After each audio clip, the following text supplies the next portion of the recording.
welcome everyone. My name's Dan Beber, I'm from Biosciences. I'm going to just very quickly introduce Victor Leshyk, who is the Director of Science and Art at the Center for Ecosystem Science and Society at Northern Arizona University.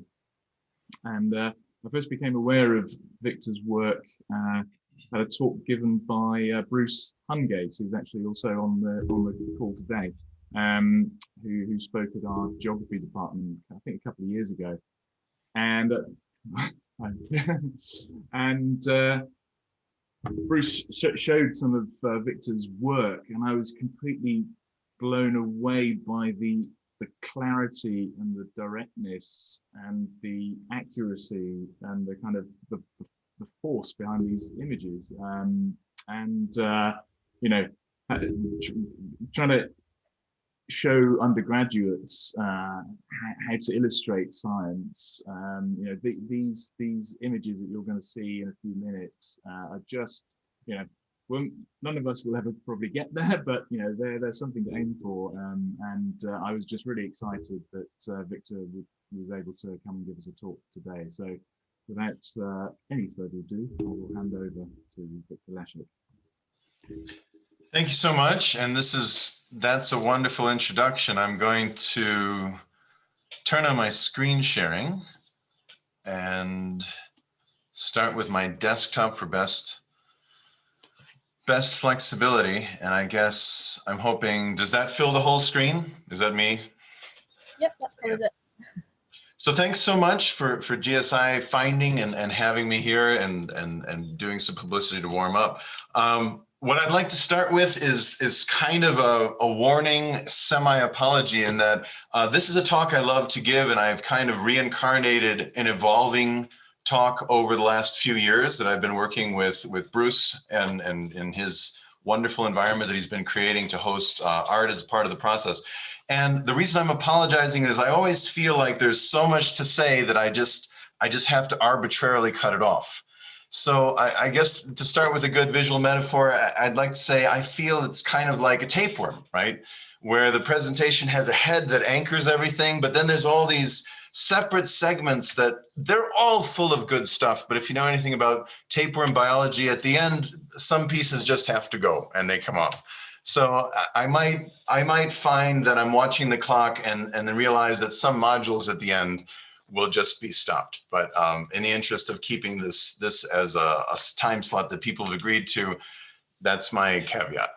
So to start with, I would like to step back and start with some big picture feelings about what science art can do and why I do it and what I feel we're aiming for. So I'd like this audience exercise to start with, if you think of the word worldview, right? I'd just like you to imagine this. And you know, that usually conjures ideas of what's the meaning of life and how should I behave to other people and why are we here? But right now, just imagine that you're going to picture the biggest view you can of the world, right? And starting from where we're standing, you might picture something like this, a satellite view of the Earth that you've seen, or maybe pictures of the Earth seen from the Apollo missions going to the moon. And if you zoom out even farther, you might have a good idea of the Milky Way and what it looks like. And if you really know your stuff, you might zoom further and further out and be able to visualize the new discoveries that have been shared of galactic clusters. The largest thing ever described in the visual universe is this collection of webs and strands of stars, and we're part of that. And it's the largest thing that we can kind of visualize to say, what's the universe look like, rather than a vague idea. And so nowadays we can make this sort of vision because science has given us that. Science has given us this as immediate imagery that's easy to come up with. But if you tried this exercise a couple thousand years ago, you might just zoom out a little bit and go, bonk, I'm going to hit my head on the firmament, this mythical shell that, you know, the cosmos is like painted on, and I don't know what's outside of that. Or you might visualize, you go far enough and you're going to just slide off the edge of this never-ending slippery surface of the Earth, and you're going to bounce off of an elephant or a giant cosmic turtle, and who knows what the void is doing beyond that, right? These are things that you might think, was the limit of understanding.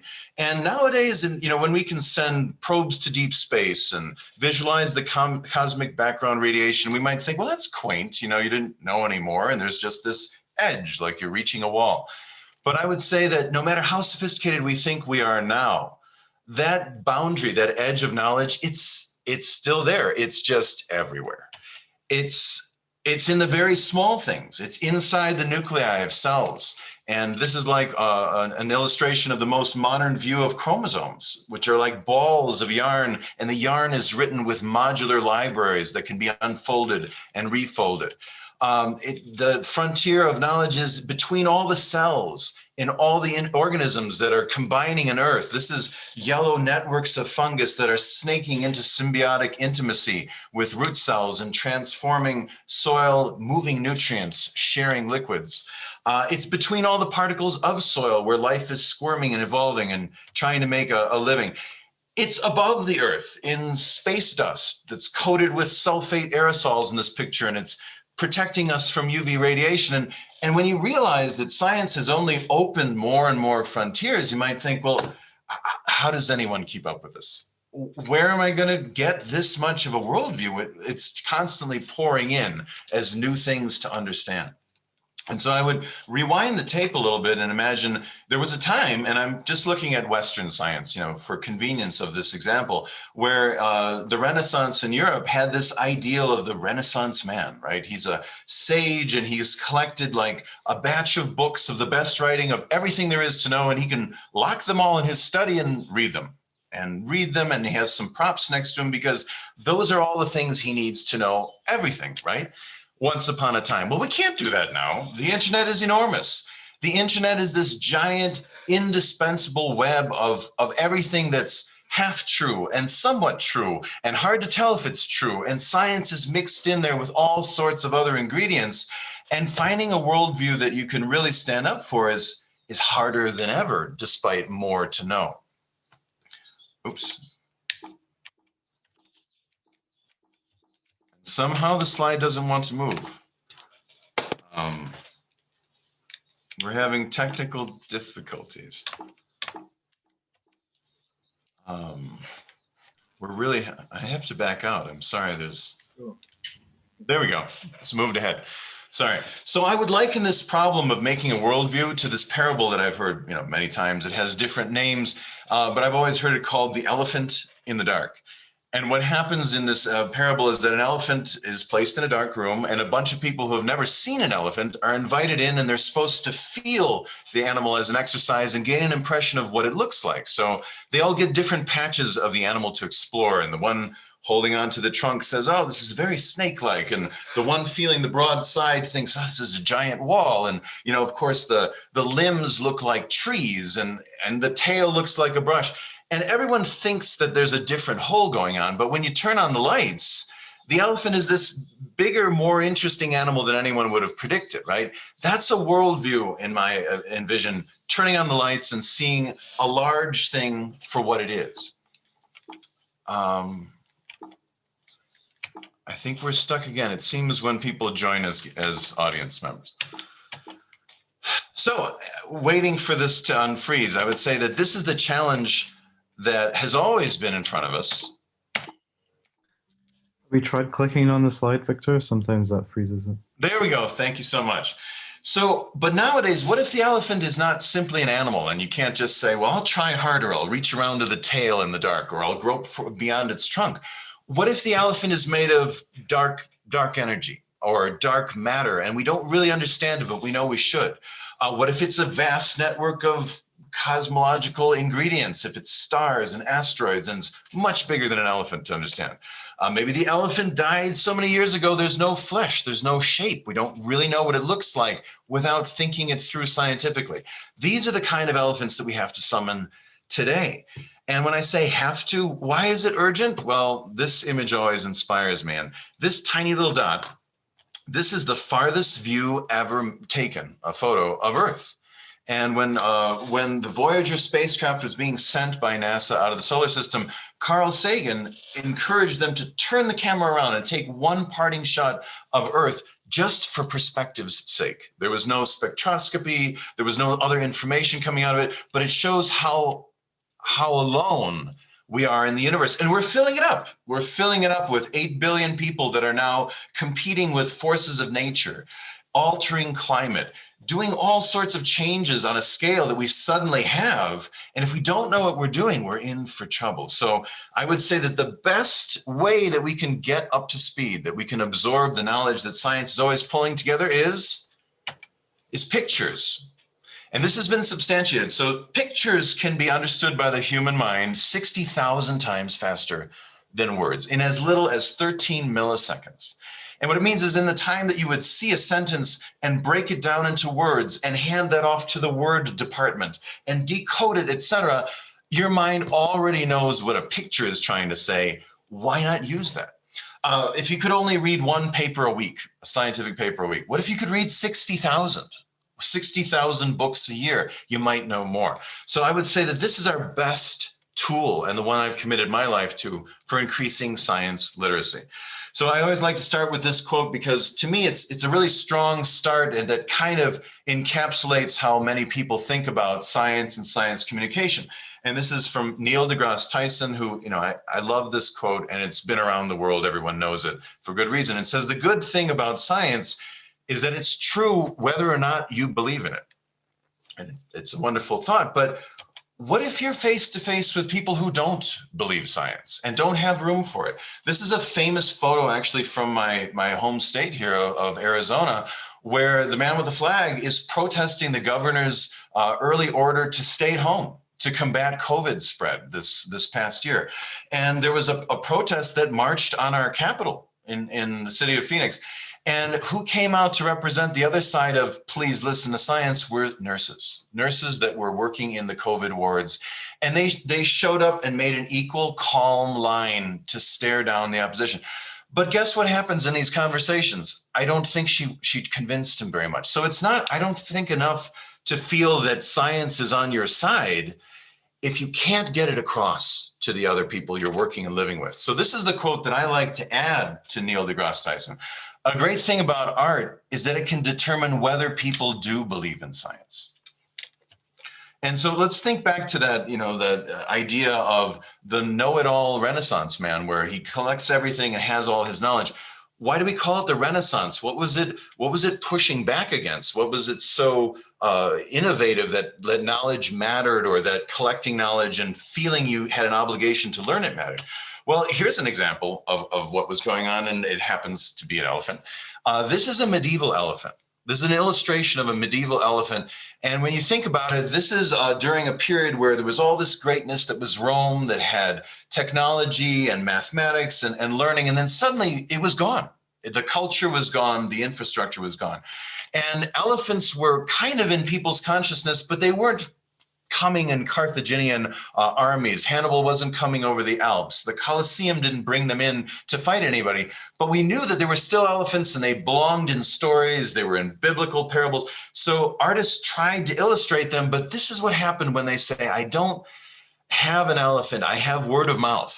And I don't have science that can kind of fill me in on the details, so I'll just do something. We need a space holder. So many artists tried to make elephants from these vague details, and there was something sharp in the mouth, and there was something long on the face, but all these elephants that were made dutifully, they didn't feel like elephants because there wasn't a system in place anymore to share knowledge and synthesize details about something that we knew we needed a placeholder for, but we couldn't be specific about. Finally, after a long time, what happens is an elephant shows up. Pope Leo X gets one as a gift, and he parades it around the street. And not only the public says, ooh and ah, I must see it. Artists came up and they said, we're going to draw every wrinkle on this thing because we're so tired of elephants that don't look like elephants. We're going to learn to draw them better. And this was during that period, the Renaissance, when people said, I think observation is important, and art is how I can store information. So what we've seen is that other animals started to get this treatment too, that dragged them out of the mythical into the understood. This is a walrus, by the way, right? So early accounts of it gave it this fishy dragon sort of appearance that you would maybe draw on a map when you said, we don't know, here there be dragons. But it was hard to get, a walrus when you were in Europe at the time. It would be killed and dried and chopped up, and maybe it would just be turned into a piece of ivory, and that's what you'd get. And you'd say, what kind of animal this is? Let's listen to the rumors. But slowly over time, people started corroborating and improving their accounts. But I love this example. This, by the way, is a walrus, where it seems like some artists just said, come on, we just figured out the elephant thing. Can we use that? It's big, there's sharp things in the teeth. It should be fine.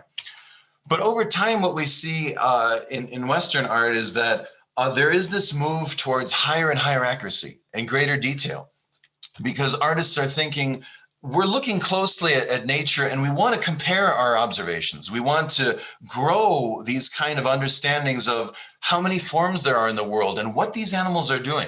These are radiolarians, right? Beautiful illustrations of microscopic glass-housed floating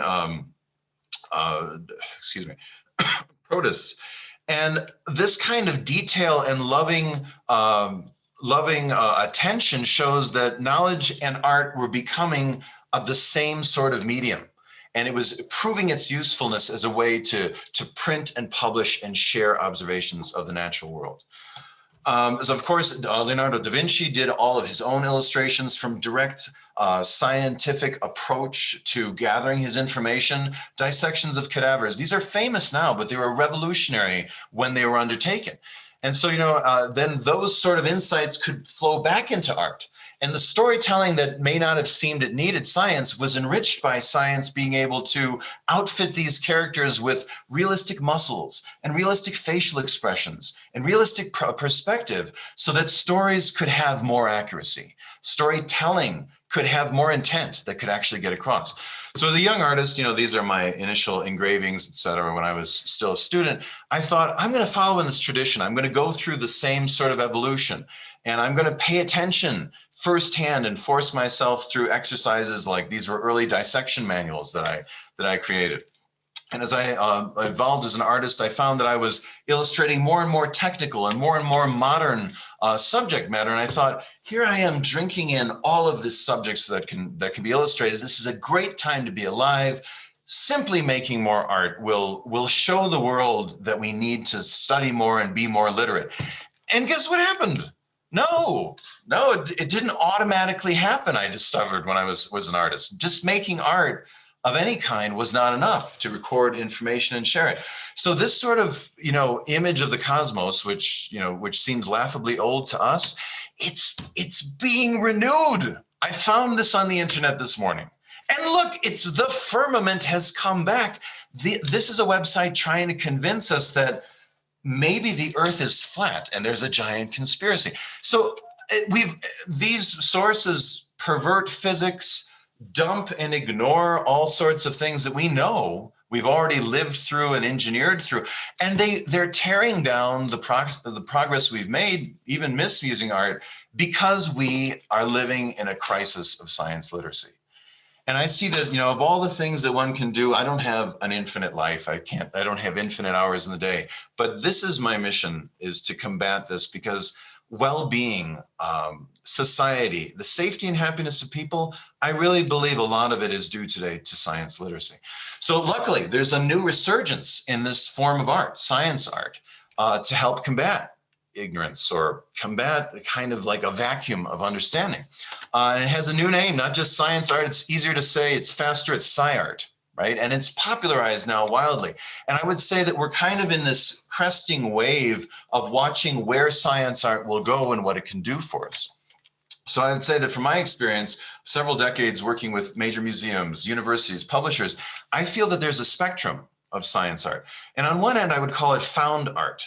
And what I mean by that is that a lot of sci art under the label will be someone working on a subject and just putting a frame around it. Like, this is a super close-up of minerals. And when you put a frame on it and call it art, you don't add a lot of backstory, you're not drawing over it, but what you're saying is to the audience, consider this, be fascinated by the beauty, ask me about this, why is it so and what is it? On the other end of the spectrum, I like to say there's an extreme of fine art. And this this could be anything. This is any experience that's often meditative, sometimes abstract. It could be an installation. It could be a smell that someone has procured for you, curated. And this is like a very free-form giant frontier of science art, where many experiences are being made by artists that say, you know, we don't have to give you a textbook. We're going to give you an experience to think about art, science. I would say that I'm squarely in the middle because I feel I need that's where I can do the most good, just for who I am and how I think I can help science literacy. And I think the reason that I feel that is that science art, or the way I feel I'm doing it, can give us an integrated worldview.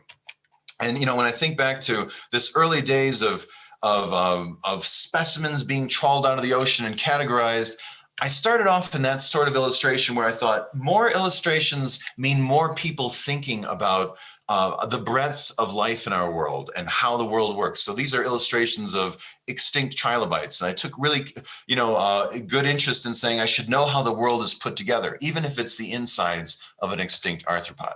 And of course, I turned a lot to nature and natural history illustrations where maybe many people have seen birds and everyone's looked at them closely by now, but every time there's another artist making another view, there's another chance for people to say, I never really thought about a bird. I never thought why it's maybe carrying snakeskin in its mouth, because it's going to weave it into its nest to help deter other snakes or predators. And so I eventually moved beyond that to extinct animals. This is a giant dire wolf. These are other mammals showing the comparison of the trend of large canines. And so I applied my anatomical learning finally all the way as far as I could go into megafauna, into dinosaur art. And I found that it was just a great time for the synergy of films like Jurassic Park and popular imagination to use dinosaurs as a great vehicle for talking about how science can inform the present and host art of the past. So as I started getting more commissions, though, it became more important than simply making headshots of one monster after another, to imagine what's the environment that these creatures were in, because that helps inform how they may have stood, what colors they were wearing, what their prey was up to, what season it was when I'm drawing the illustration. Is it flooding? Is it a dry season? What kind of insects are breeding? What plants are going into the mouths of these animals? And so I started getting into much larger environmental reconstructions over time. To the point where one could zoom back through history and see the earliest forests and see how they shaped our world. Finally, to the themes that punctuate life at a very large scale, which are mass extinctions. Giant tipping points that have a big convergence of narratives where you can see the chemistry of the ocean changes. Animals that are forced out of their niches into death because of huge turnovers of bacterial chemistry, climate change, and et cetera. So one of the big themes that drew me into much larger thinking about the value of science art is that science art obviously helps us learn from the past. And for a time, I specialized in illustrating giant extinction events. This is the Permian extinction, and it's a great model of runaway greenhouse warming, where seas heat up, methane deposits erupt from the seafloor, and runaway heating did in 95% of life on Earth. And so there's many parallels I would find when I would illustrate. This is the end of the Triassic, where a lot of ocean chemistry was disastrously changed. And you can illustrate perfect parallels to what we're doing now and anticipate where we're headed. A lot of people have said, well, look, there's scientists everywhere. We're working on these problems. Why don't we just have more scientists get a microphone? Why do we need illustrations? There's data everywhere. People should care about that. And I would say data can speak for itself and still not be heard. And here's a prime example. This is a study by my director, Bruce Hungate. It's speaking for itself. I was silent. I let it speak for itself. It needs a lot of context. This is a hugely powerful graph and a hugely powerful study. This is the art that Bruce and I collaborated to create. And what it shows is the same message. It's showing that in grasslands where there's a greater diversity of species, there's more carbon stored below ground. There's a richer interplay of ways to pull carbon from the air. And those dollar signs are showing that all of the societal harms and ills we get from climate change, you have more value in the deeper biodiverse soils than the less garden lawn sort of environments, because you're offsetting all the harms that carbon staying heavily in the atmosphere would be causing. Here was another illustration of the same thing. And what we don't have words, there's no graph, but the end result is showing that if you pull away diversity that we have as a skin on the earth now, our heritage of living on this planet, you might not get it back. It will disappear. It will be lost to the air. It'll be lost to the wind. And it's our hand that's doing it. So working with Bruce has really given me a lot of chances to develop more of this visual poetry and metaphor. I'd like to just move into this kind of like segment where I can show so many angles, and I might just, you know, have to move on. But there's many like aphorisms, I guess, that I think of where science art lets us have such a richer view of the world. So it lets us see through an expert's eyes. That's one of my first thoughts about it. This is a piece of the Riney chert from Scotland. And what that is that alone is a chunk of some of the most valuable insights into what the world was like. It's a hot spring system that created a perfect matrix for preserving microscopic detail of the smallest, earliest forest on land that ever grew only a few inches tall, and who was there coming out of the water environment, and how terrestrial ecosystems started up. But if you look at that, even to examine it, it's a lot of work, mental work, to turn that into something else. So I was approached by a researcher who said, Victor, I found something in that chert and it's huge. And I've got to tell the world, will you help me? And it was this. And I said, what is that? It's a little flask. And she said, no, it's really small. It's a shell made by an amoeba that represents the first use of the silica cycle on land. Silica is a huge driver of diatoms that can take up and release productivity because of this ingredient. So she had found this tiny thing and wanted to put it in context. And this is what she gave me as a sketch. And she knows so much. She has decades of experience. But if she was tasked as a scientist to communicate everything, well, this is kind of what we get. And it's, again, there's a lot of work that the viewer has to do.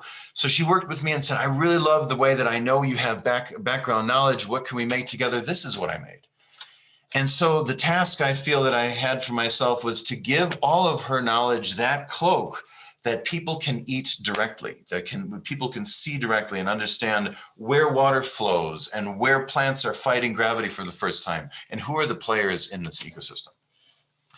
A huge theme that I love tackling through Ecos is that science art helps us care about things we can't see. And I don't mean it's like, things we can't see because it's small and we need a microscope and it's annoying, we have to go get one, but things we can't see because they're abstractions. So at the Center for Ecosystem Science and Society, we study essentially everything. It's systems biology of the world, because any two living things next to each other can be an ecosystem. So we have the entire swath of the world and soils that coat it as a living skin, exchanging matter with the atmosphere, cycling nutrients through plants and animals. Microbes are central to this. And we work with some of the top researchers in climate change and permafrost. And I would say that arguably we work with some of the most dangerous landscapes on Earth. We send people there and they actually come back every year and unscathed, and it's amazing. And I have photos. I don't even have to illustrate. I'll just show you the photos and you'll see why it's not dangerous at all, right? I mean, it's happy, it's soft, it looks like where cotton balls come from. Or every bunny in the world has donated a tail to make this beautiful landscape. And okay, let me try it. There, do you see it? Do you see the horror? It's Mordor. No, it's not. It's peaceful. It's beautiful. It's a horizon where you could take a nap with a good book in your hand. Okay, here, see? No, none of these photos capture what's happening. And what's happening is this. If you could see with X-ray vision of SciArt, this is a landscape that's changing. It's the Arctic that has been storing carbon for the Ice Age and beyond, and that's rapidly thawing. And there's eruptions of greenhouse gases that are only released now on these unnatural, never before seen cycles because we've provided so much warmth to do that. So SciArt gives us a way to make a portrait that shows that process as a time machine might, all in one sense. And these many, many facts that otherwise would have to be enumerated and pointed to, they can be delivered in one image, and then we can use that image as a springboard for more understanding. At a larger scale, here's a recent illustration I'd made. Timelines and the vast sheets of time that are changing these landscapes, they allow this frozen landscape to be buried in waves like a staircase going into the ocean. Guess what's happening now? All those carbon forms, methane, carbon dioxide that were trapped in those layers, they can be liberated now. And this is a view that you can't see simply by visiting that landscape. So I would say that the mud can't speak for itself. As real as it is, as much as we stare at it, it has a personality. It should be understood. It's an awakening giant. Art can help us clothe it in those ways. So one of the challenges that I try to meet is to say there's many stories to get from studying permafrost. This is an urgent, a tipping point we should be looking at. And so to put it in human mechanistic terms, I like to use the example that I'm trying to do responsible anthropomorphization. So this is a close-up of microbes that are in intact permafrost. The permafrost that we kind of have been expecting for thousands of years. They're frozen in whatever they were doing the moment that summer graded into winter, and they're reaching for carbon. They can't eat it, they can't consume it. Most of them are brought to a standstill. But when that soil warms, there's this transition phase of fluid where some microbes can wake up and start pushing this cycle where metabolizing soil carbon like big bars of chocolate will release emissions into the air, anthropogenically driven emissions. But many are still unconscious and sleepy until the simple thing of drainage happens locally, and then everyone gets a chance to ratchet up emissions up to 20 times as much. So what I try to do is I try to capture those stories so that we don't have to rely on mud. We can see easily, even if we're not experts and we haven't visited this muddy permafrost landscape, that there's mechanisms that are very easy to grasp. And I want those research stories to feel as real as if we saw something happening on the street in front of our homes. Here's other ways that I've tried to personify the activity of microbes in soil. Here's a recent study just came out from Ecos et al. That shows how certain microbial taxa can win the race and leap to the fore of metabolizing bursts of nutrients, of labile carbon in the soil. So we're getting big picture understandings of these microbial ecosystems that govern huge transformations in the earth. But if we stare at mud and we can't see how those players might act out, we might never get many people to understand why changes need to be made to pull back from the edge of these tipping points that we're pushing. Also, the architecture of soils. Another thing that's invisible that we've been working on is the structure of ice that supports the Arctic. It changes. It changes the landscape in large scale ways. Here I've tried to evoke the idea that soil isn't just soil sliding around like interchangeable clay. It has a personality, if you will, that we will lose. We're losing history. That you can't regain when that is deformed and it slides away into waterways. And when we have dynamic landscapes of the Arctic, they're moving, they're shifting canvases. And all of these things deserve to be illustrated so that people can see where the world is heading.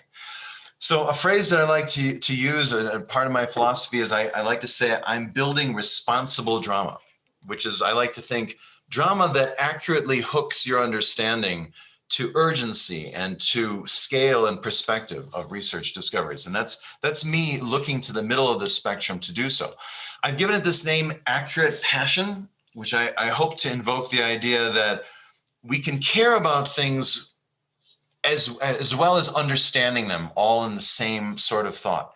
We don't have to be sterile and quiet and cold when we're going to be scientifically accurate. We're supposed to be motivated by the things that we've learned and hold them in emotionally appropriate places so we can go forth and deal with the world as informed people. So I like to think that the sweet spot for science literacy is in the middle of that section. Spectrum. So here's an example of other research that we've tackled at ECOS, where we look at the cycles of forest fires in the Arctic, and there's an orderly progression of soils being laid down and some of them being burned, but overall carbon is being put away in these boreal ecosystems. Here's the accurate passion treatment I give of that same subject. And what it's trying to show is that there's a floor below which there's ancient carbon. And what's happening now is that never before we've seen this, but the hand of wildfire, pushed by the hand of the new Anthropocene, is exposing that carbon, throwing it into the air. It's never been done before, and it is a dramatic thing to think about. So I try to paint evocative pictures of tipping points, because what is more urgent? Again, people often will say, well, I've been so close to my research that to me, the details are fascinating, right? These are microbes that are growing in petri dishes. And it's true. You zoom in, there's beautiful things there. There's translucent, abstract paintings, etc. But what's happening? Who's there? What does it mean? I know it's beautiful. I'd love this if it was painted as wallpaper around my home. But what's happening there is missing if you just hand someone a tour of the lab. That's what's happening. These are microbes that are doing things. Here's a metaphor of research that we've done at ECOS, showing that the rate of growth of these different cultures can be different when it's pampered in a lab versus when these bacteria are out in nature and they don't have the easy access to nutrients. You might see fast strains that you thought in the lab were dominant and would take over ecosystems. They may not be in nature. So this kind of responsible anthropomorphization is something I think is a good tool for my sci-art. The drama, though, that I like to create, it doesn't always get through. And I would say, so here's a great example I like to pull out. Greenpeace, the organization, I love their work. I love what they're doing. They tackle difficult things and show them to the world. And they approached me a few years ago and said, Victor, we found one of your illustrations online. We'd love to put it in our internal report. Do you mind? And I said, absolutely not. I'll send you a high-res file. And they said, well, do you mind if we alter it just a little bit to fit our format? And I said, whatever you need to do. And this is what they created. And it's okay. I mean, there's some things happening. It's a very orderly world. It looks like traffic signs, right? There's an outline of a chicken. It's in a box. It doesn't look very concerned about its life. Maybe it's getting an x-ray. Whatever it is, there's an orderly series of clean arrows, and we don't really get a sense of what's happening, but we'll read all the lines dutifully. It's good enough for them. But this is what I gave them. I gave them this deep, raucous portrait of the hellish environments of poultry farms where antibiotic resistance is showing up, where there's a chicken jail of sorts, where feathers are being scratched off by the bars of cages too small for these animals to turn around, and they're force-fed the green vector of antibiotics in every grain that they eat. Even their eggs that are laying in this environment are injected before hatching with more antibiotics. And so there's this urgency of saying, well, there's a giant landscape that humans have created with this machinery that's fostering a weird, hellish ecosystem of its own. And what do we see? We see that these purplish vectors are antibiotic resistant bacteria that have grown up in this crucible, and they make their way through this flow diagram to all sorts of places we don't want them, on our plates, on unwashed salad greens, in our waterways, in the wildlife, in our water supplies, in our food supplies, on our workers that help us process food, in our kitchens, in our mouths, and finally, in hospitals that allow people who leave to go to homes and finally travel the globe. That's what I'd given them. And the responsible drama was removed. So I have some other good examples of this, and I finally thought I should give it a name, and because they're recent examples, I call it the trowel effect. And here's a very recent example from only a month ago. A friend of mine, a paleontologist not far away, had discovered something extraordinary, a whole pile of tyrannosaurs that were buried together as though they were crossing the street and suddenly flushed into a corner of the ecosystem by a flood. And on top of some other examples, it proved that there were family units, possibly family units or social units. And so he and I worked together to create the pathos and the drama of these drowned animals and the scavengers that the fossils show that may have been there. Here, there's a feathered youngster of the family group being taken away. This was all a very elaborate portrait to show people we finally have a cool new view of maybe social life in dinosaurs. And this picture went everywhere, had many highly respected venues. The Washington Post, one of our highest news outlets, picked up the story, and this is what they used. They didn't make use of the illustration. They used a trowel. And the trowel is really the trowel that was used. It's not even the dinosaur that we're talking about. But somehow that was the last moment decision. For whatever exigency of the intern needed to finish the paper. It was 5 o'clock, things were due. I understand how this happens. Another recent illustration I'd offered for current ECOS research was for a fascinating story that looked in on the behavior of microbial predators in soil.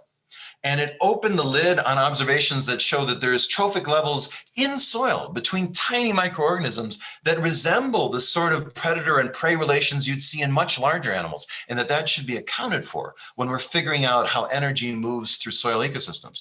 So I illustrated a couple examples of showing the wolf pack behavior, this so-called wolf pack behavior of certain microbes allows them to chase and surround prey.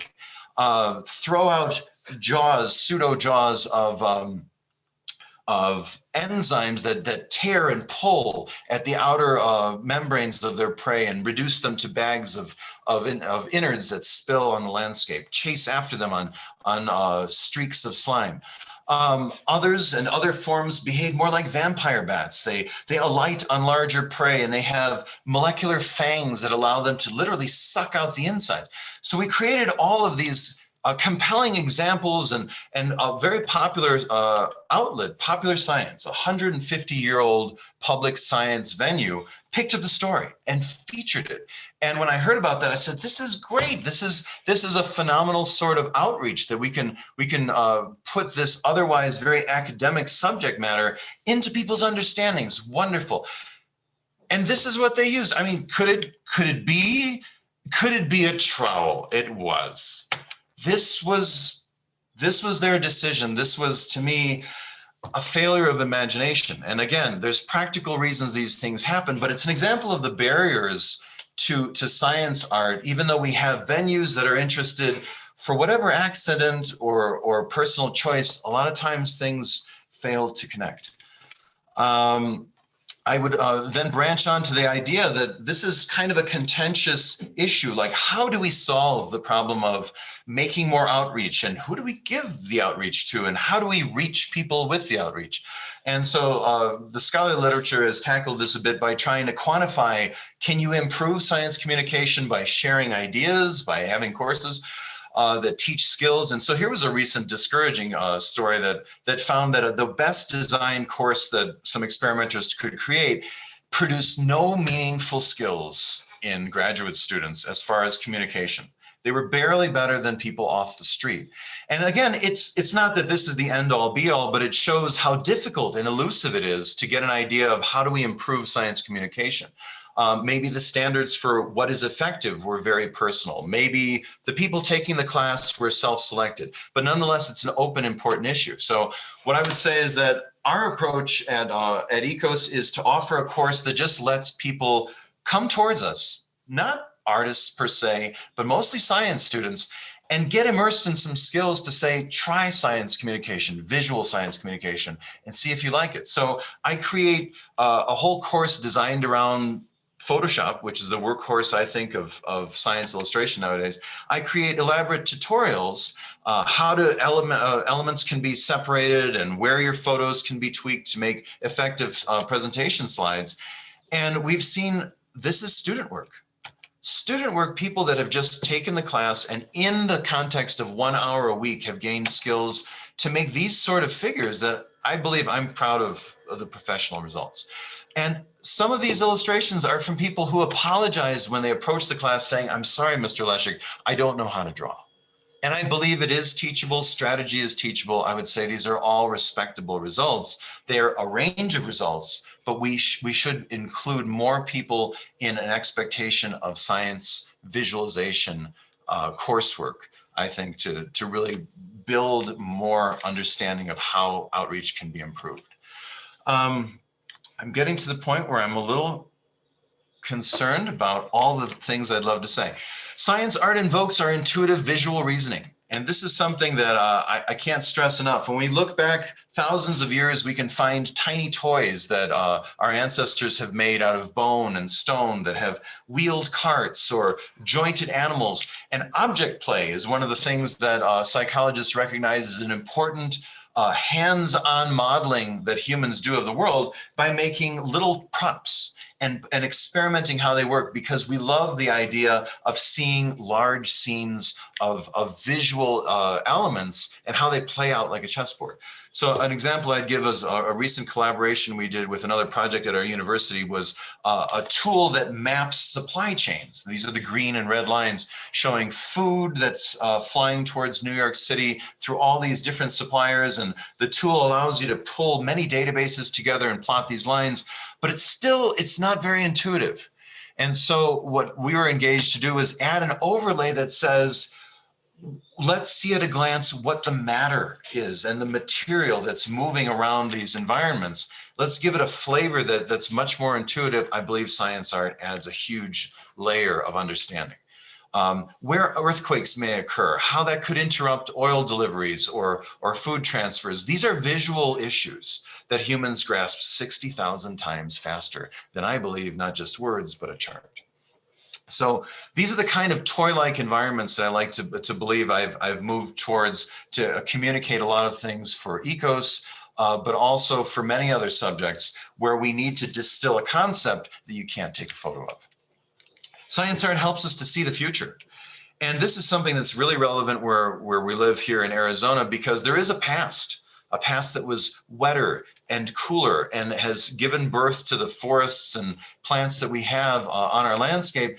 And we can see the trends here are heading away from that towards a hotter, more desolate place.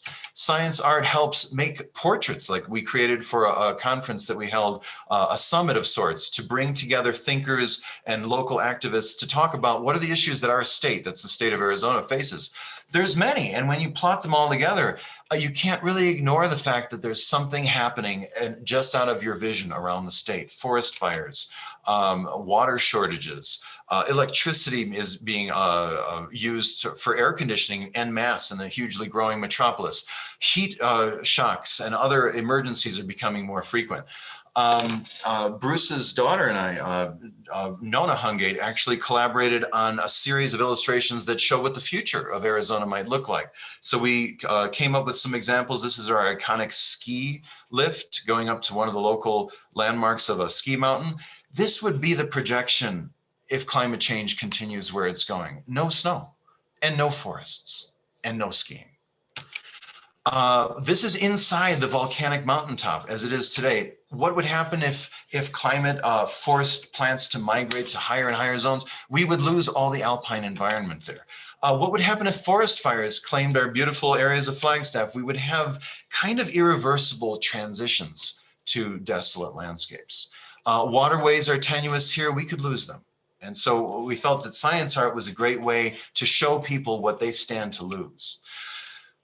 Science art gives a public face to science, and this could be a whole talk in itself.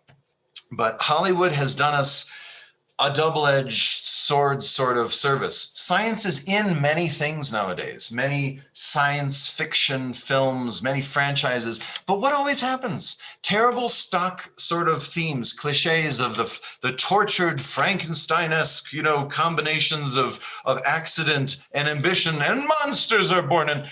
And this is a perversion of science. It serves to create distrust. It serves to create sensationalist fear that then leads people to doubt vaccines. I don't want an injection. I'm afraid of becoming a chimera. So it's another zone where I think we need more science art that can penetrate into science fiction. Science art keeps us updating our ideas. And what I would say is paleontology is a great example. When I was a boy, you could buy at any grocery market a little plastic bag of dinosaurs. Nowadays, we have living, breathing senses with many layers of science that allow us to outfit these creatures into real animals. Science art helps us see our place in the world. And I'll close with this. There's so many things that we do on a daily basis. The whole concept of having a footprint, a carbon footprint, that are hard to grasp because you have a plane to catch, you have a meeting to get onto, you have Zoom to work on, you have a report that's due.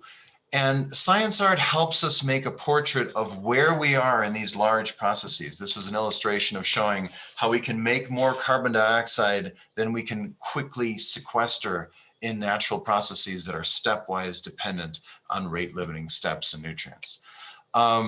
It shows us where we're going as far as stripping away nature and what we'll have left if we don't stop.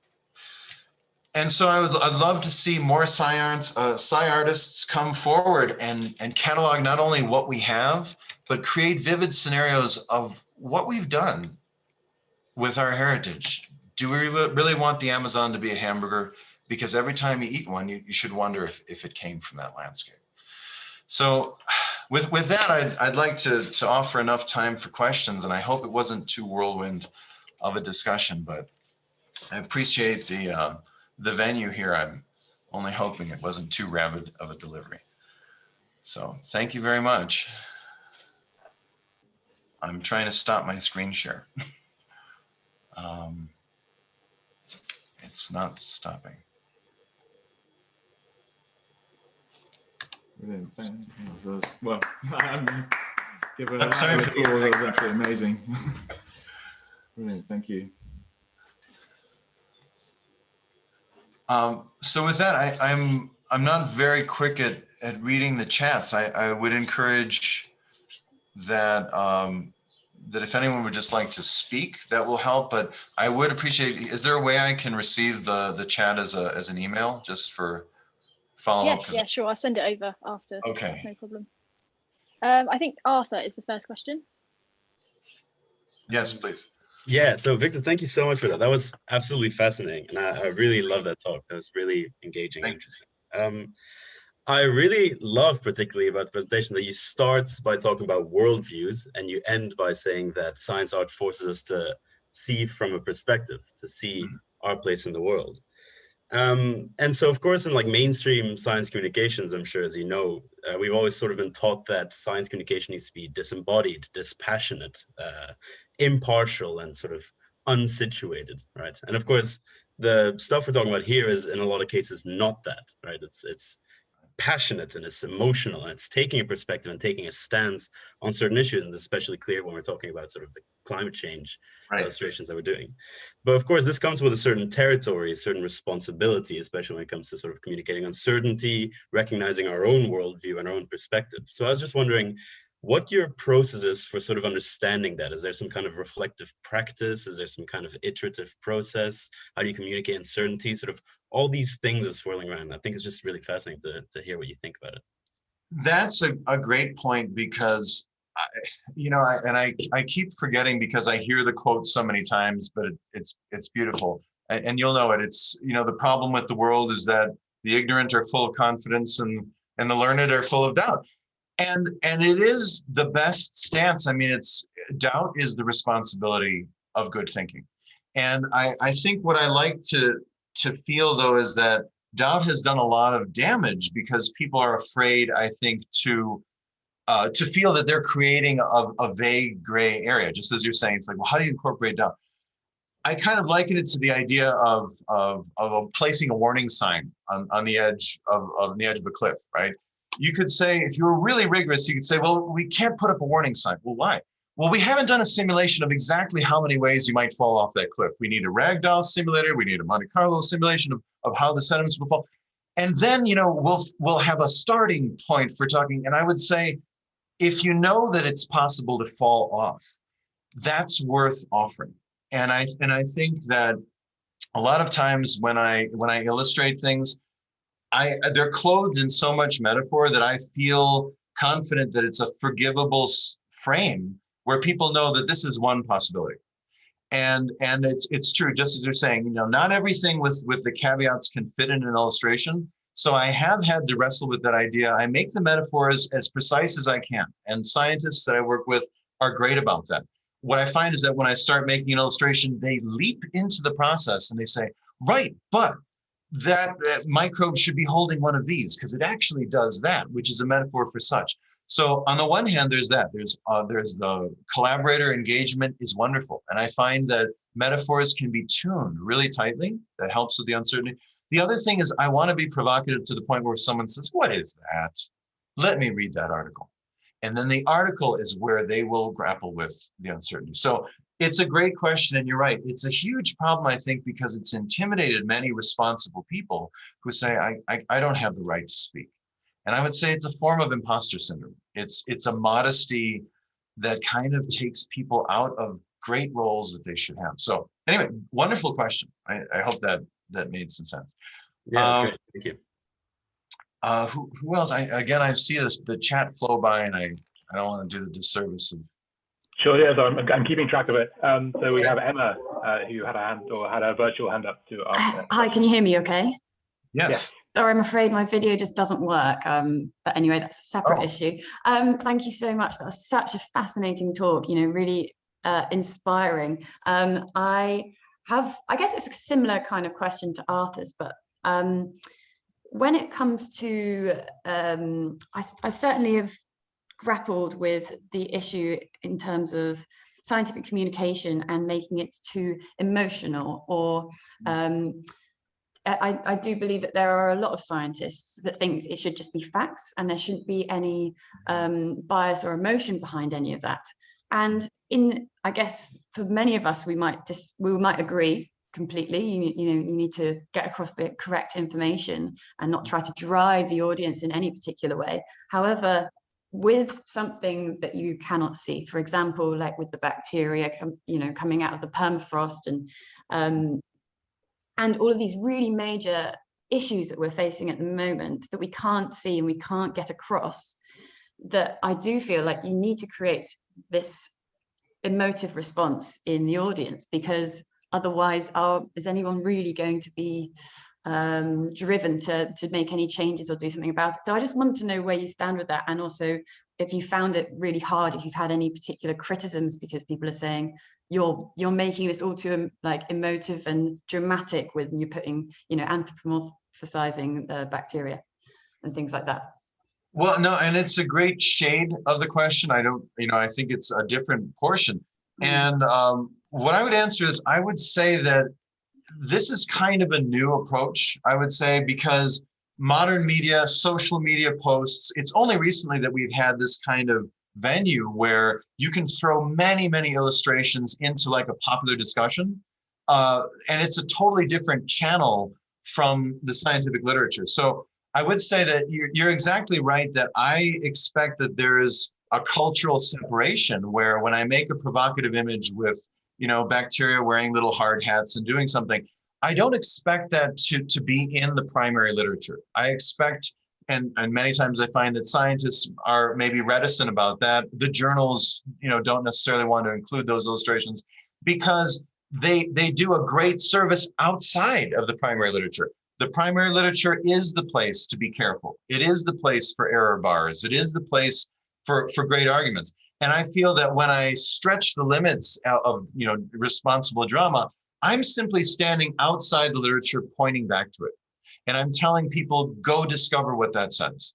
So you're right. If they were completely fused, if I was making provocative illustrations within the primary literature, then I would have a lot more trepidation. But I believe that I'm operating outside and doing the service of telling people, look into that. You don't have to be a specialist. The community should bleed out into the public. So does that help to answer? Because you're right. It's a very real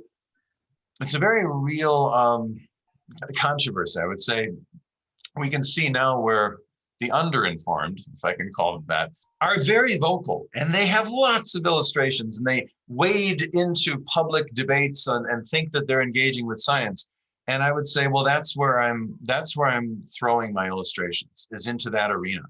And I am perfectly glad to let scientists speak for themselves in their literature. We just want people to read it.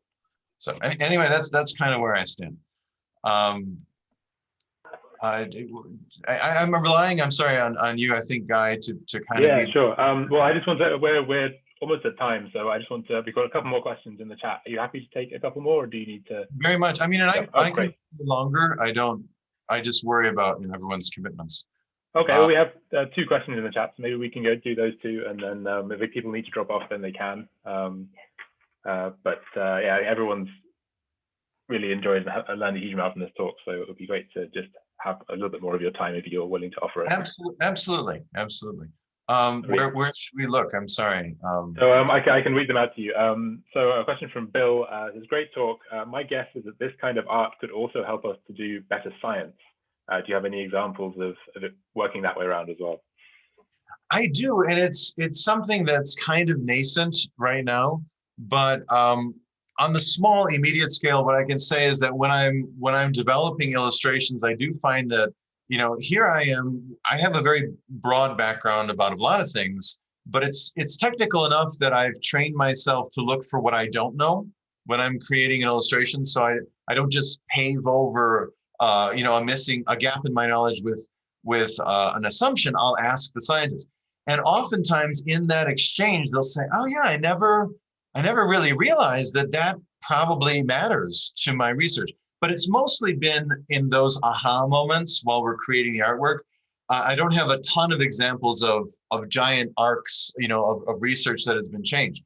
But what I would say is my hope for the next kind of frontier of science is the huge advancements that we have nowadays with virtual simulations, I think are this giant untapped territory where art would really help make scale models of a complex system. So soil, I've been working with a lot of soil scientists that, you know, they work on phenomena, but there is no overarching to-scale virtual world, virtual twin that models the intricacies of soil and puts all the microbes and the nooks and crannies and the percolation of water.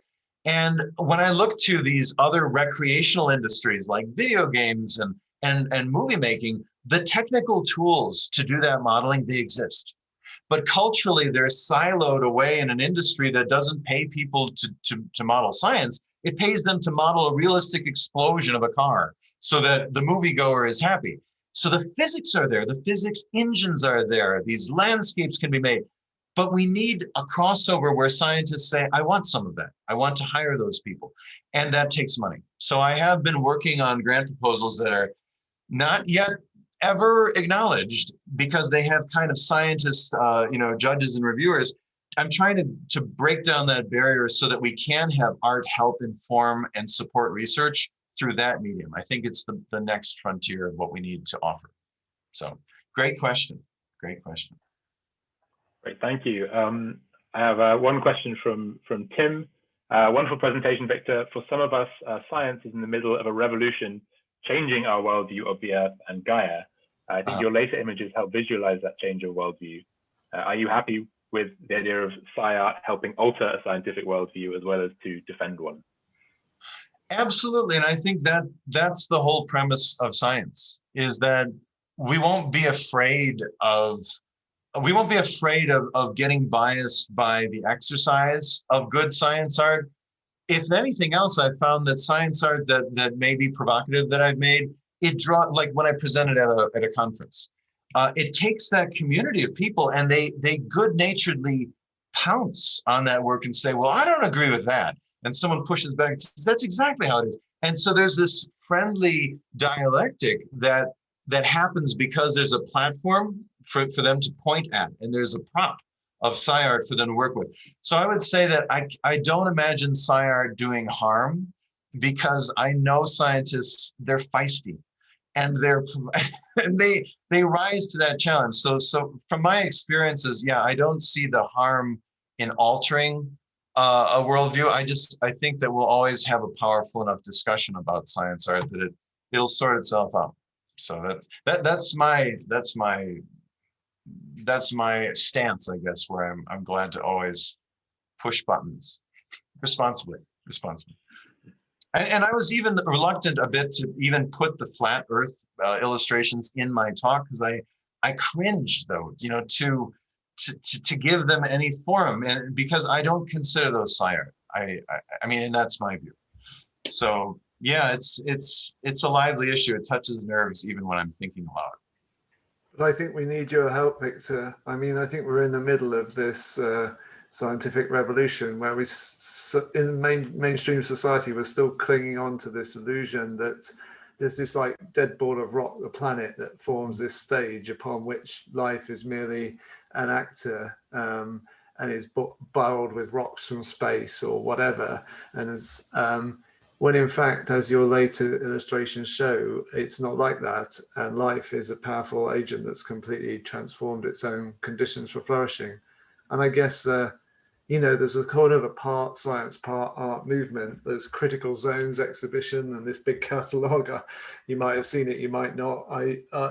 My point, I think, is we need your help in a way, because the artists, the scientists, the philosophers, the thinkers who are engaged in that kind of changing worldview right now, yeah, there's far too many words in this book I just waved at you, basically.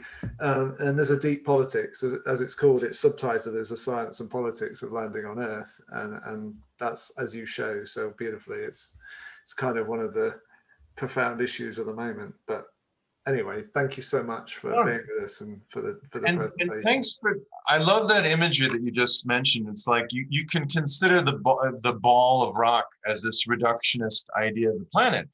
And when it's really this layer upon layer of interacting phenomena that, you know, you can't even catch them in real time. And of course, one of the things that we also work on at ECOS is like global scale climate modeling and carbon cycling modeling especially. And every time there's a new iteration, you know, there's this huge debate of what goes into the model, what could possibly deserve that footing in the model, because it's a finite piece of hardware that we're working on. And so it can't hold everything. We need responsible abbreviations. And that's another one of those examples where I think art helps us realize, okay, I made a picture of Earth. What's wrong with this picture? Well, there's no people on it. Right. So how much is there an urban footprint? How much have industries harmed this aspect of carbon cycling that you're modeling? Where are the animals? I'm sorry, Bruce, I have to say this. I always say, where are the animals in carbon cycle? And I'm reassured by many people that say, well, no, they're accounted for. They're in the math. They're a small, you know, portion here. And then I see other camps that say, no, they may be small in mass, but they're very important in transactional behavior. And they determine different fates for things. So I like to think that sci-art lets us see a portrait of the Earth and say, does that smell right to you? Is it missing anything? And so I think you're exactly right to say that, yeah, we don't want to be reductionist with the Earth because it's the most elaborate system we know of. It's the most incredibly dense, interlocking, fractal upon itself, many times evolving things we've ever seen. And I think sci-art helps us peel those layers of the onion all the time. So what I'll just add as an example, and one thing that I've illustrated before, I don't want to waste our time maybe digging it up, the phosphorus cycle. It's shocking. It's just shocking. Here we are as modern humans.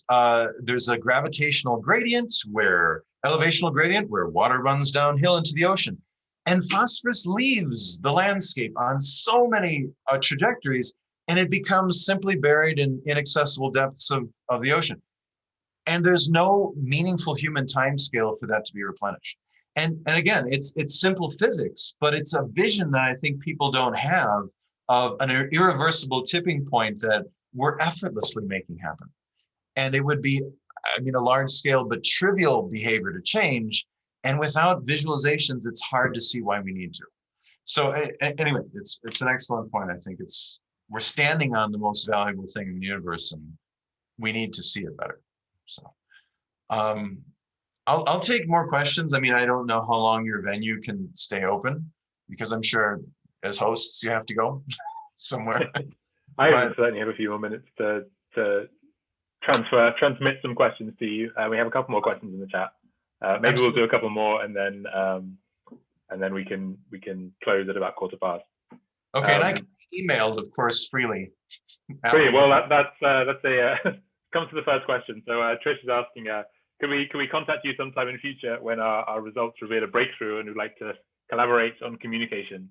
And also ask if you could confirm the name of the teaching platform that you mentioned. I think there's a few people that would be interested in following up on that.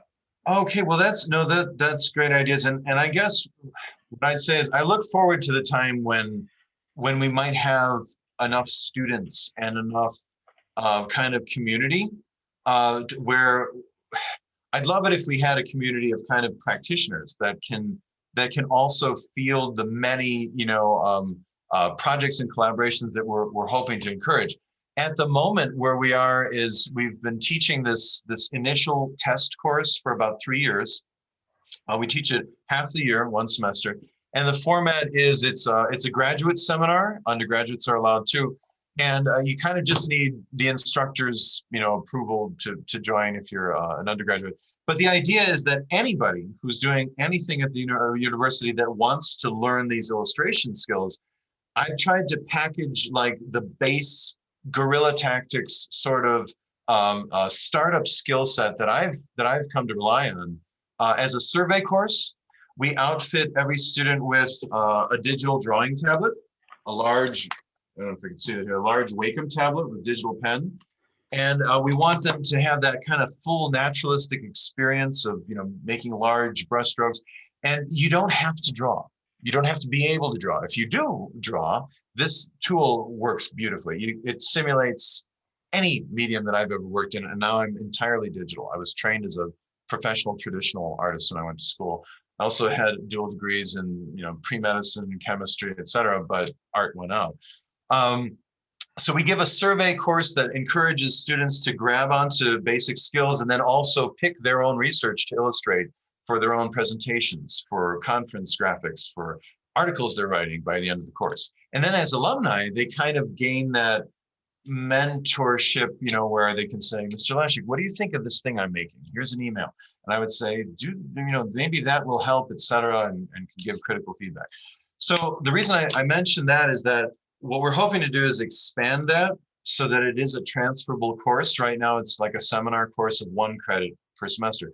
But the idea is also to make that module available to other institutions, to you who's asking the question, to make a model where we can get people up to speed right away. And what I've seen is that some of the most powerful science art in that class comes from people that cannot draw, but are very interested in what they're doing, because they come loaded with lots of understanding. Then teaching the skills just gives them an outlet. Whereas I've tried working with art students that don't have a science background, and it's much more difficult. They don't have the science background, so all the concepts are missing. They need to be filled in. And ironically, I find that working with non-art students or science and art students is more fruitful.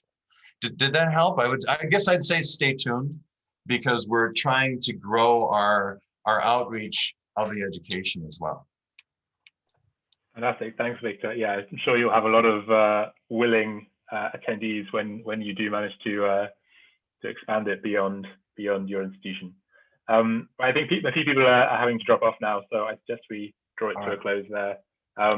Thank you again, Victor. I think we've all really hugely enjoyed your talk, taken a huge amount